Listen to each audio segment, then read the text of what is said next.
कधी अभ्यासूपणे श्वास येतोय कसा आणि श्वास जातोय कसा हे तुम्ही पाहिलं नसेल, पाहिलं तर अवश्य पहा. आता आपण जो श्वास घेतोय आणि सोडतोय तो फक्त इथून इतकाच घेतोय आणि सोडतोय. वास्तविक तो बेंबीच्या देठापासून इथपर्यंत यायला पाहिजे, पण येत नाही. काय कारण आहे त्याची? तुमचे फुफ्फुसं फक्त 10-20% काम करत आहेत, पण तेवढ्यावर देखील तुम्ही हालचाल करताय, फिरताय. जर हे 20%वर एवढं होत असेल तर विचार करा 80%च्या पुढे 100पर्यंत गेला तर फारच चांगलं.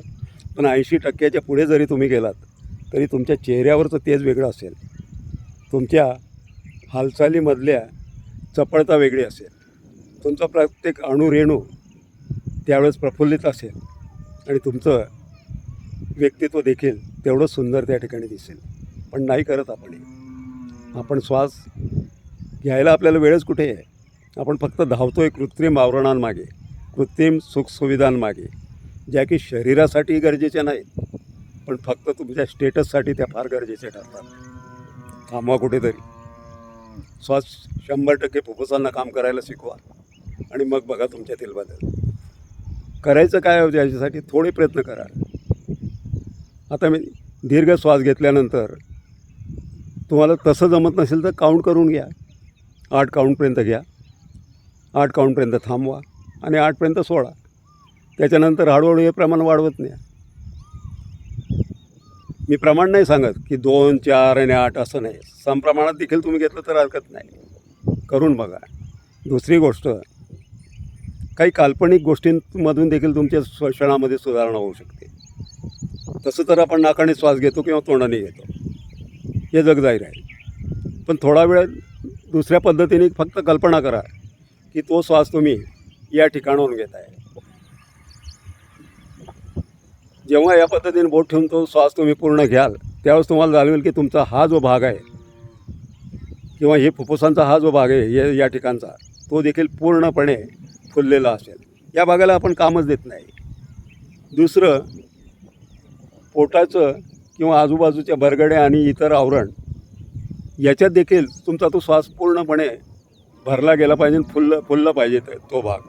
जसे श्वसनाचे स्पंदन त्यात जाणवायला पाहिजे, पण ती नाही जाणवत कारण आपण श्वास पूर्ण घेतच नाही. कल्पना करा, 3 गोष्टी करून बघा. एक, बेंबीचं जे ठिकाण आहे, थोडा वेळ विचार करा की बेंबीतून आपण श्वास घेतो आणि सोडतोय.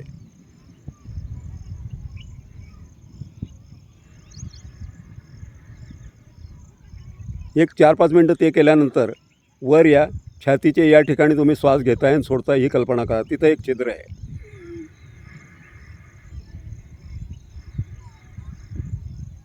पुन्हा इथं 4-5 मिनटं थांबल्यानंतर इथं गळ्याच्या इथं कंठाशी या ठिकाणी श्वास घ्या आणि कल्पना करा तिथं एक छिद्र आहे आणि तिथून श्वास येतो जातोय.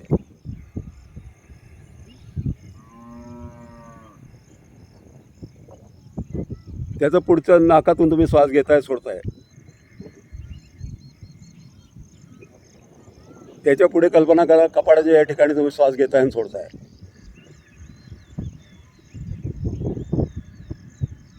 त्याच्या पुढे कल्पना करा वर डोक्यावर या ठिकाणी तुम्ही श्वास घेताय आणि सोडताय. तिथं एक छिद्र आहे.